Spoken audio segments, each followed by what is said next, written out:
News is the first draft of history. It is immediate and takes place in real time. Legends take longer to develop and are sometimes based on myth. This Fox News series looks at the truth behind the legend. Previously on Legends and Lies, the Patriots. There are two things I cannot abide: deserters and rebels. Our dead brethren were cruelly and villainously massacred. Ever since Lexington and Concord, all of America is at war, Dr. Franklin. Good God. I hereby propose that this Congress appoint as its commander Colonel George Washington of Virginia. You ask what I need, Dr. Franklin. I need everything, or this war will be over before it even begins.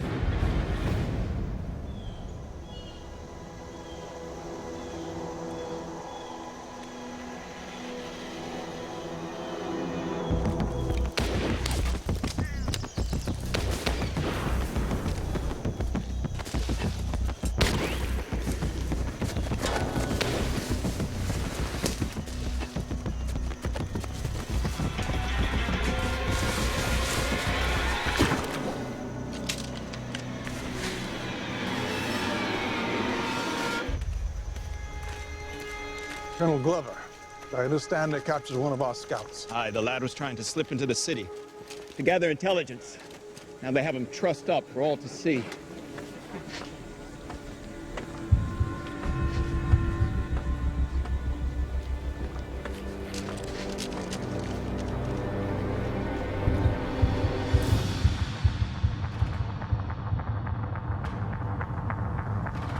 How's your reaction, General?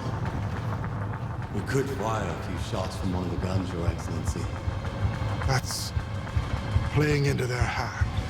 Will His Excellency have us stand by and do nothing?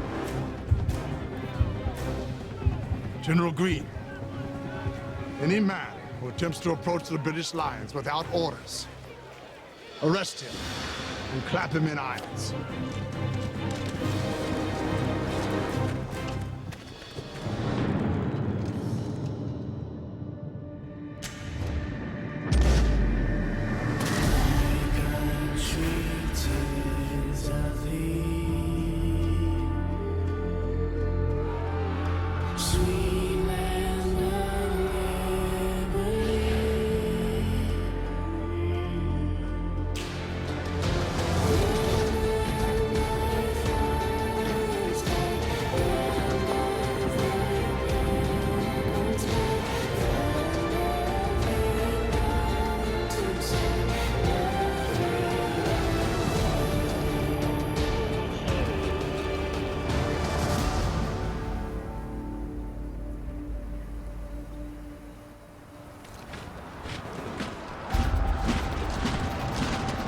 Pushed to their limits by an oppressive empire, a determined group of rebels unites under the cause of liberty. Their quest for freedom will unify a people, ignite a revolution, and forge a new system of government. In time, these brave men and women will come to be known as the American Patriots. General George Washington, the very embodiment of American ideals. A commander of men who will win a war, lead a nation, and claim its rightful place in the world. But behind every commander lies a man, and behind every legend lies the truth. Attention, veteran! George Washington may become the father of our country, but when the revolution begins, Washington is far from the man legend says is born to lead. Following a disastrous performance in the French and Indian War, Washington is turned down for a royal appointment with the British Army. The rebuke leaves him unsure of his own ability to lead. As the Continental Army faces the British Army in Boston, George Washington doesn't just have a war to win. He has something to prove to his men, his new enemy, and to himself. This army killed over 200 redcoats at Bunker Hill. When London gets word, it's only a matter of time before General Gage is finished in America. Only Dr. Franklin and his congressional delegation could be convinced our own condition is any better. Franklin had come down to Boston to see the condition of the troops that George Washington had taken over. They were part of a commission that were sent to Boston to report back to Congress. As an untested commander and an outsider from Virginia, Washington must convince his senior officers he's ready to lead. Who does this planter think he is? General Lee. General Ward. The condition of this army is a disgrace. You both have much to do in teaching your men proper discipline. Yes, Your Excellency. See to it then. General Putnam, a word if you will. Yes, Your Excellency. Tell me, General Putnam, what of our provisions and supplies? There's not much in the way of uniforms or blankets. And what of our powder supply? Less than half a pound per man. Good God, keep your voice low. Half a pound per man? This army wouldn't last 5 minutes if Gage launches an attack. I am truly sensible of the high honor done to me in this appointment.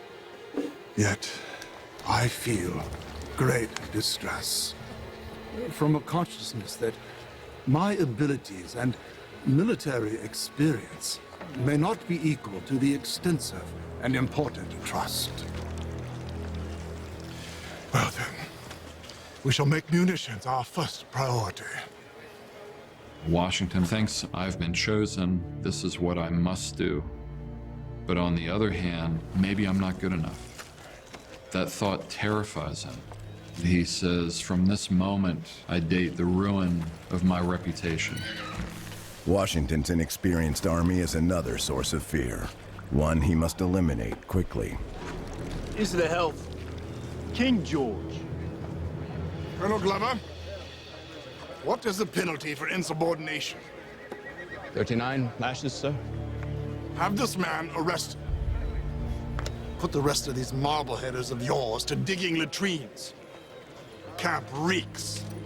The Marbleheaders are a group of mariners named for their militia commander's hometown, Marblehead, Massachusetts. They're a rowdy group who aren't afraid to remind Washington they're uncommitted volunteers. But this is just the beginning of a long and valuable commitment they'll make to their general, leading Washington in an amazing escape from Long Island and in a daring Christmas night mission across the frozen Delaware River. When Washington was appointed commanding general of the Continental Army, he had to instill discipline. He had to instill a notion of respect within the confines of this Continental Army. Sorry, lad.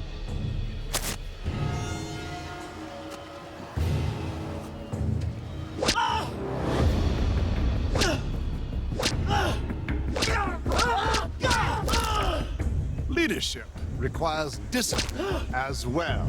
General Lee? Dr. Franklin, I think I've seen enough. His attempts to instill a kind of respect by asking them to refer to him as Your Excellency backfires, and so he resorts to corporal punishment, which does send a much firmer message. But that's not the Washington we think about. Lack of discipline is just one of Washington's problems. Without enough artillery or gunpowder, his army's attempt to surround Boston and Charlestown, starving out the British, will eventually be overwhelmed. Ben Franklin's congressional delegation is also watching his every move. Gentlemen, Congress is impatient about the stalemate.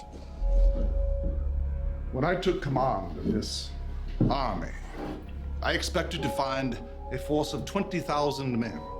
Instead, we have less than 15,000, a quarter of which are sick. Now, that said, with the addition of Morgan's riflemen, we may yet be able to launch an attack. And what does His Excellency propose?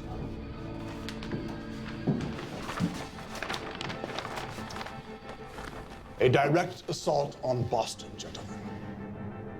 Our men could cross the Back Bay in flat-bottom boats and attack the British. Yes, Boston is simply too well defended. The British suffer greatly for want of provisions. Their spirits are broken.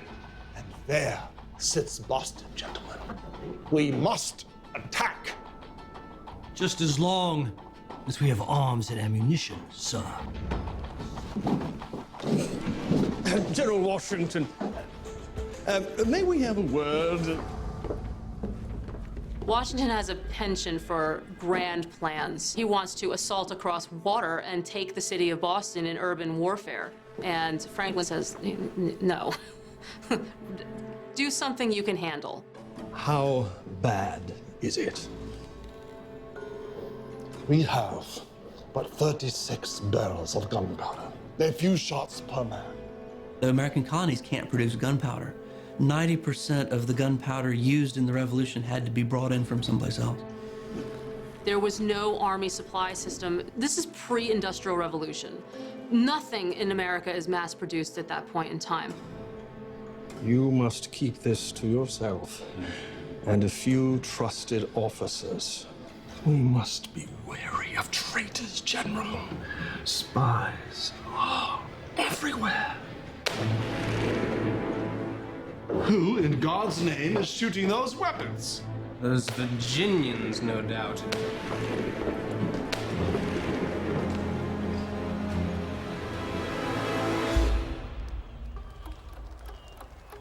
About 400 yards, I'd say. Washington's army are guys that don't necessarily see each other as one and the same. He's got Dan Morgan's riflemen from Virginia. He's got the Marblehead men, these fishermen from Massachusetts, and they don't like each other.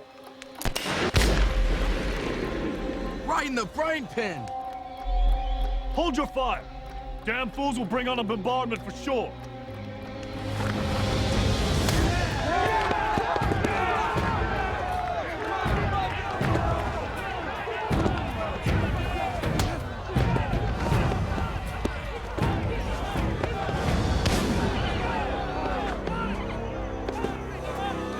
There's no Massachusetts or Virginia in this army. This is an American army. There was no tradition of an American army. Nothing like it had existed on American soil before. Why would volunteers from Massachusetts heed the orders of a Virginia officer? Get down!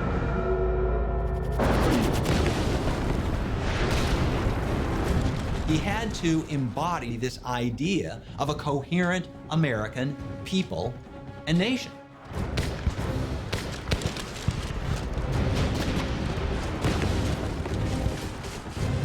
George Washington knows better than anyone how vulnerable the Continental Army really is. His mission is a delicate and dangerous one. Build a formidable force without drawing the British into battle before he's ready. A difficult task for an uncertain general.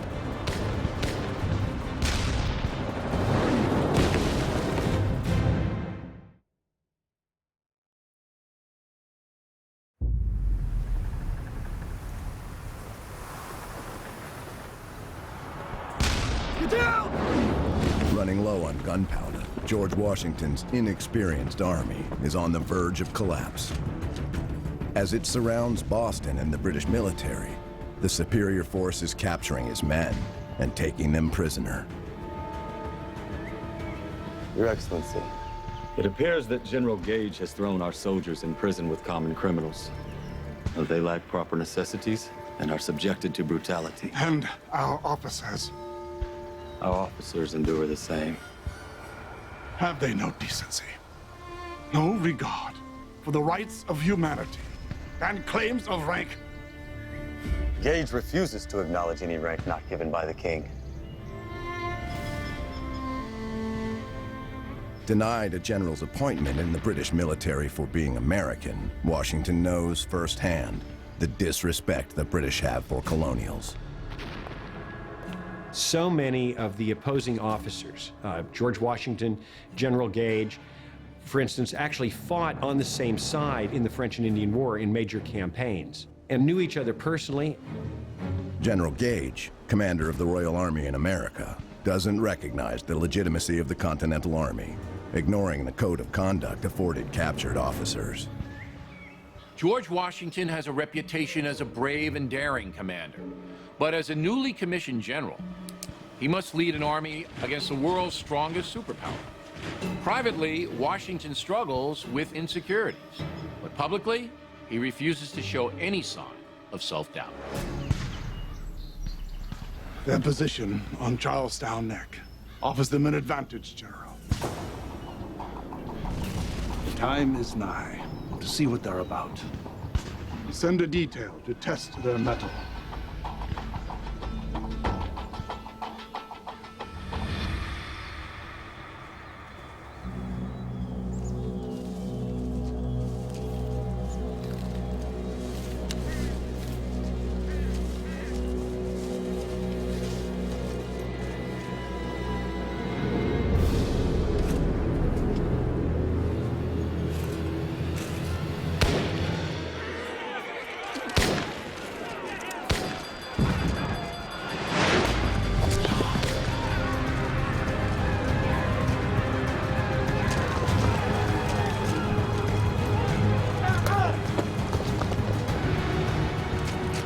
Take them back to our lines. Quickly, boys. Grab everything, especially the ammunition.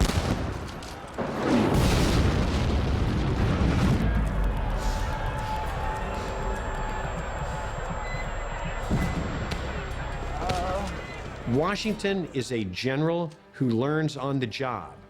Our soldiers who fight are citizens who become soldiers day by day. It's too late, boys. He's gone. Up against one of the most proficient armies in the history of the world. Let's go.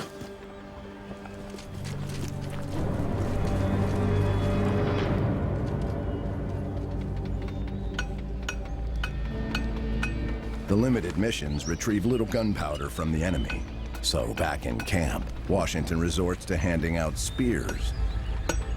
We are now without money in our treasury, powder in our magazines, arms in our stores, and by, when we shall be called upon to take the field, shall not have a tent to lay in.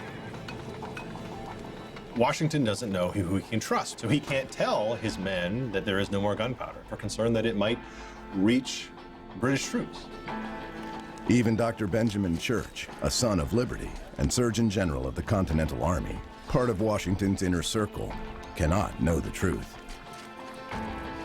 Your Excellency, it is true then what we hear.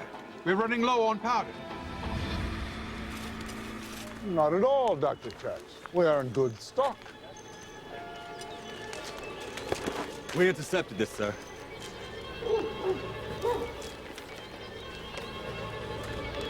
Reverend West, can you please look into this immediately? Certainly, Your Excellency.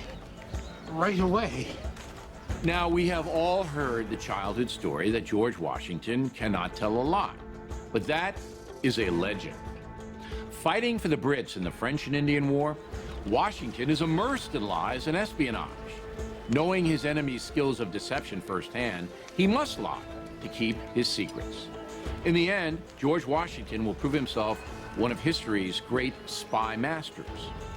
One British officer even blames the loss in the Revolutionary War, not on being outfought, but on being outspied.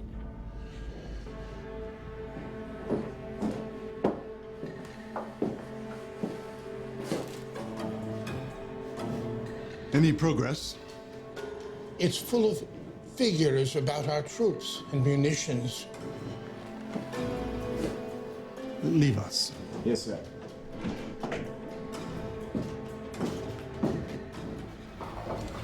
The signature, Reverend. I want to know who wrote this treasonous letter. While this traitorous communication is caught in time, there's no telling how much more may have slipped through. If the information inside reaches the enemy, the Patriot fight for freedom is doomed. My God, we're ruined.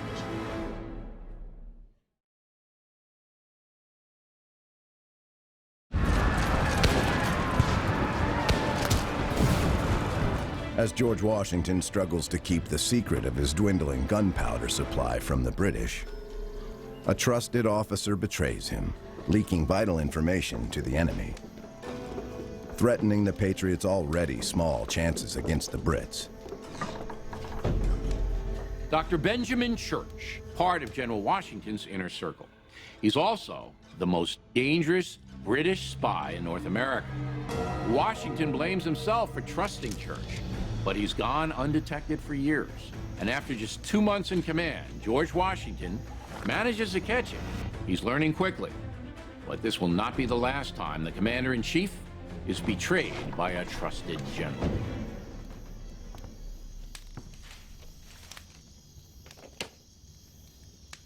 I saw 1,000 riflemen and 40 horse.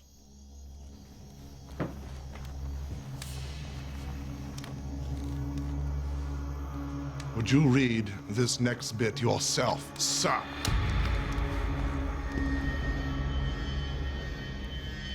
This advice, it is the result of warm regards to my king, to the realm. Make use of every precaution, or I shall perish. This really was a wake-up call for George Washington, that Washington's got to get a more systematized intelligence operation. Washington had some experience with intelligence. He saw the advantage of intelligence. He also knew we had to find out what they were doing before they were doing it. For us to be successful, we had to outthink them and outmaneuver them. With the chance the British already know more than he wants them to, Washington must act quickly, strengthening defenses and, if possible, taking up an offensive position. It was lucky that the Americans had defeated the British at Fort Ticonderoga and had uncovered a huge cache of cannon. The trick is in getting this cannon to Boston. George Washington gave this task to Henry Knox. Colonel Knox, a fine morning to begin an expedition, wouldn't you say? Most certainly is, Your Excellency. Henry Knox was a Boston bookseller. He actually learned everything he knew about the military based on reading books in his spare time at his store. Your mission is of the utmost importance. Our victory depends on it. Knox has a difficult challenge ahead, traveling 300 miles each way through a cruel winter, hopefully returning to Boston with tons of artillery. As he waits for these vital reinforcements, Washington must keep up the illusion that the Continental Army is ready for war.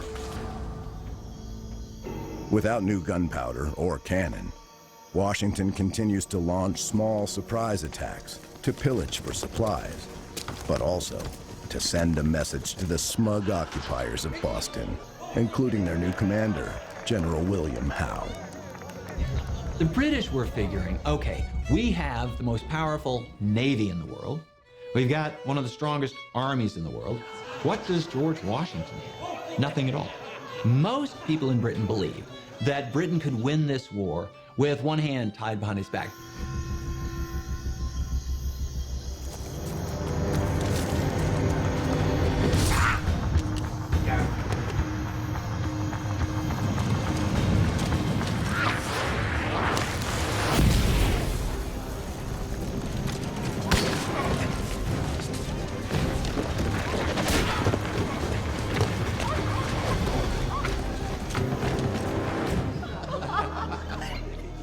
The British, they took over Faneuil Hall, right?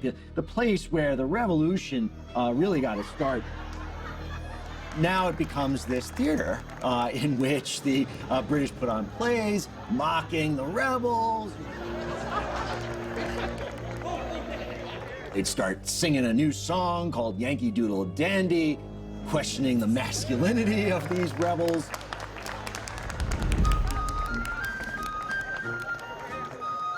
Ye tar-barreled lawgivers, Yankified prigs, you're tyrants by custom, yet call yourselves Whigs. In return for the favors you've lavished upon me, may I see you all hanged upon Liberty Tree?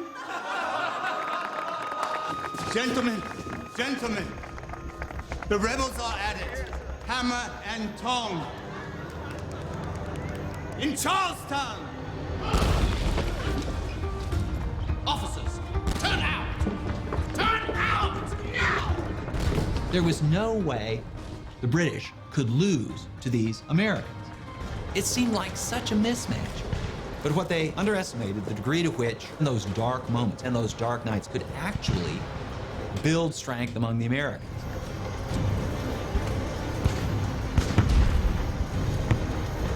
My God.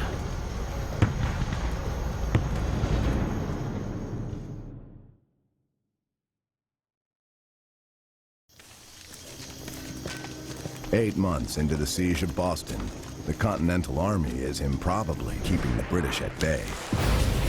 But as the Americans hope for fresh gunpowder and the return of Colonel Knox with the cannon from Ticonderoga, a British assault would mean certain defeat.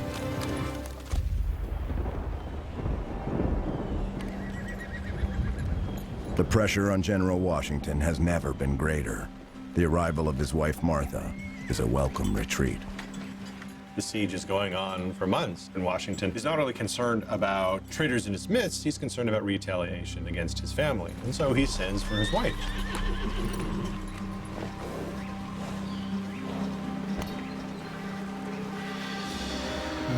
Patsy. Darling, I've been concerned about your safety all alone in Mount Vernon. It's okay, darling. You'll be safe.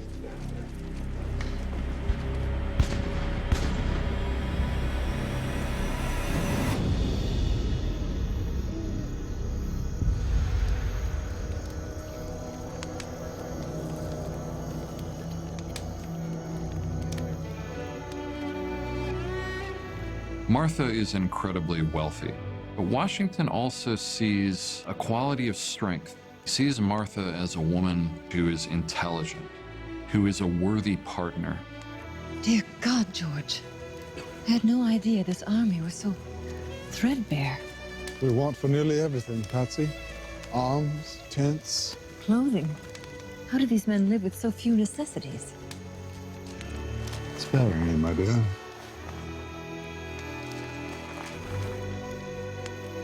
Sir, have you no socks?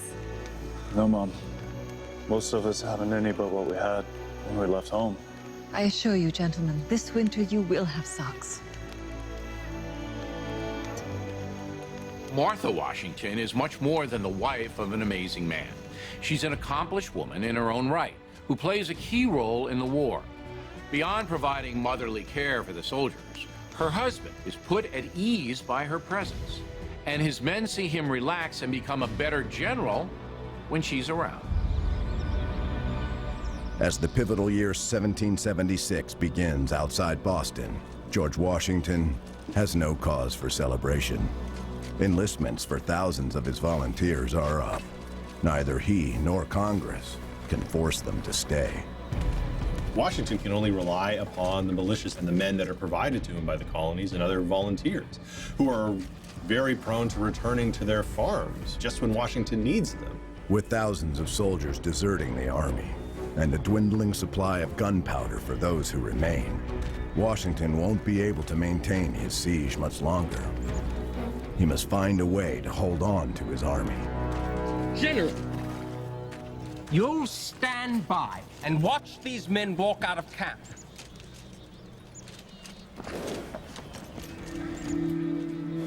You can't force men to fight, General Lee.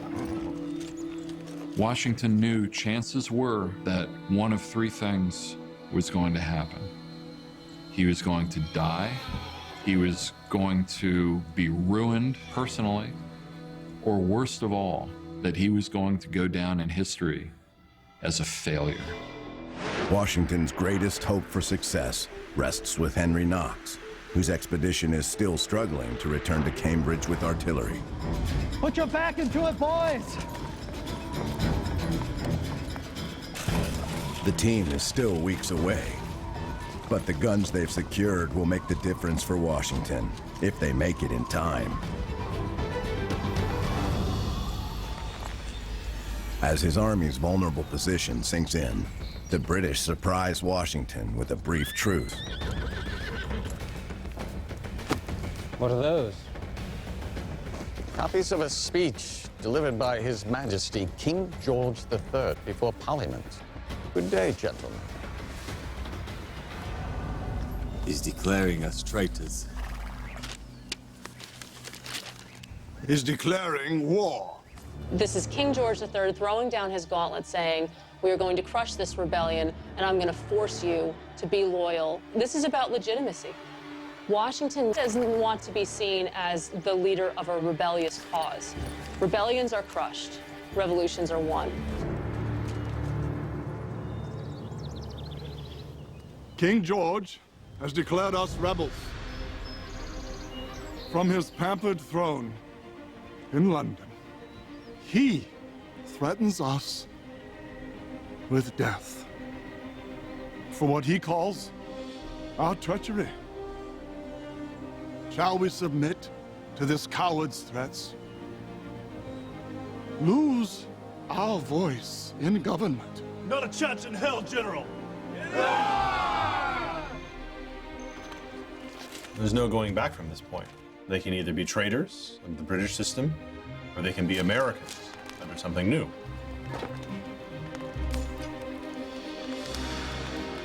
You are the Continental Army of the United Colonies of America. Raise our flag. The British did the Americans a favor by being this sort of anvil against which the American national character could be pounded out. And George Washington is the one who gave symbolic, but also physical meaning to this unification. And it took place within the confines of this Continental Army. Washington is starting to find his place as the leader that history will come to know. But as the British look for their opportunity to strike, time is not on his side. Unless Knox and his guns arrive soon, Washington's army will be left helpless against the strongest military force in the world. The only answer now is to declare our independence. America is at war, Dr. Franklin. Welcome home. For more revealing stories on these and other Patriots featured in Legends and Lies, purchase the companion book, available at BillO'Reilly.com and bookstores nationwide.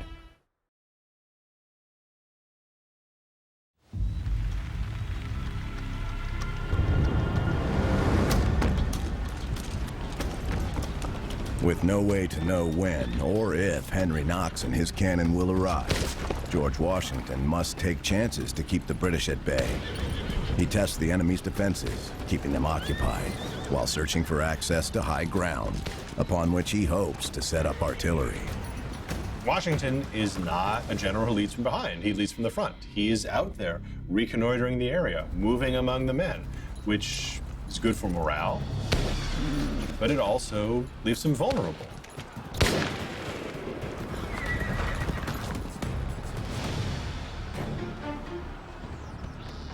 The Continental Army is still critically low on gunpowder. A delegation from Congress is once again sent to check on General Washington's plan. This time it includes Bostonian John Adams. What of this British vessel that was captured, the Nancy? 2,000 muskets, bayonets, flints. And not a single barrel of gunpowder. The average person that was signing up to be in Washington's army was coming to the fight with his musket and all the ammunition and gunpowder that he had for hunting game. But it was not enough. What is it, Billy? He's here, General. Who? Colonel Knox. The guns!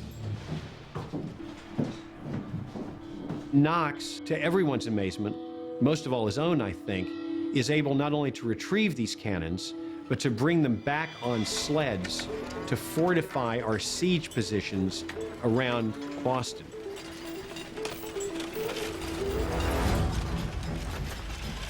Well done, Colonel Knox. It's all thanks to the boys, Your Excellency. By my count, 43 heavy cannon, 8 mortars, and 2 howitzers.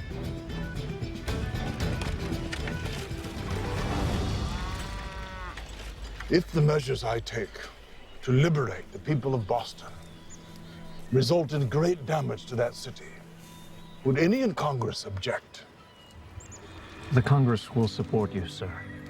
What is your plan?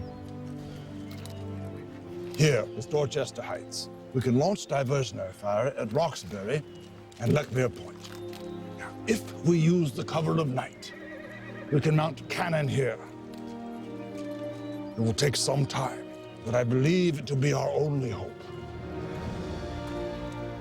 Washington knows that he needs artillery on that high ground. It's a high enough elevation that the ships of the British Navy can't elevate their cannon high enough to hit him.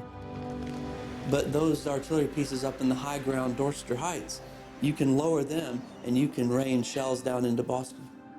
Washington's bold plan to place artillery on the high ground around Boston is finally unfolding. But with a severe black powder shortage, the cannon are more show than threat.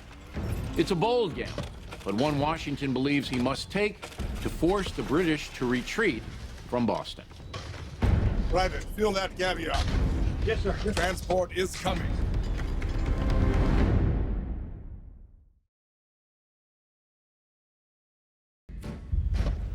To force the British out of Boston, George Washington is risking the entire Revolutionary War.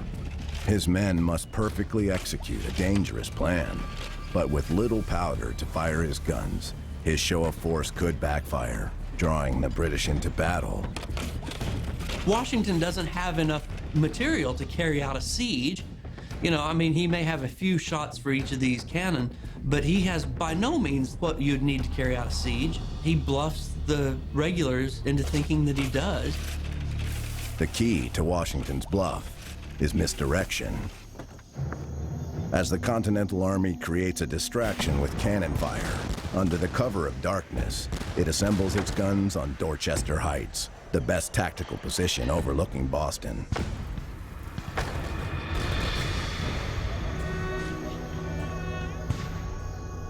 The Lord is my shepherd. I shall not want. He leadeth me to lie in green pastures beside still waters. For Martha Washington, just miles away in the Cambridge camp, it's a sleepless night as she prays for her husband's success.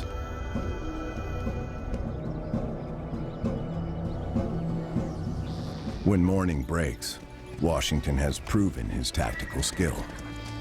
His new fort above Boston is in place.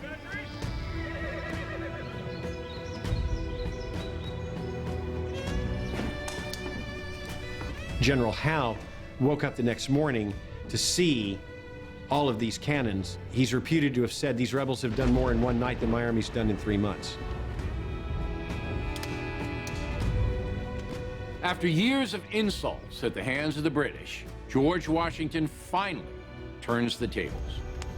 From his strategic position overlooking Boston, Washington has proven his leadership effective and his tactics successful. But most importantly for the future of America, he's proven that he and his Continental Army should never be underestimated. It's at that point that Howe realizes now we got a precarious situation here. We're all cooped up in this tinderbox. Howe considers retaliation, but there's a storm approaching, and the British are at a strategic disadvantage. This Washington may be more than we bargained for. As a reasonable commander, Howe realized that there was simply no path to victory in this. It was only going to be a matter of how do we leave with dignity. Washington provided them with an out, which was to leave the city, because neither commander wanted to see Boston burned. Washington is denoted as the father of his country. It's not because he was first president. It was because he embodied this idea of a united America during the war. And that's when people got this idea that, the United States is being born. Washington was the symbolic father of that movement. Soldiers of the Continental Army, today is the 5th of March. Remember the Boston Massacre.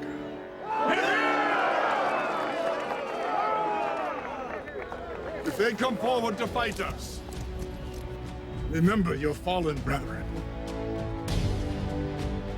George Washington's first major victory against the British takes place 20 years to the day after his rejection by the Royal Army.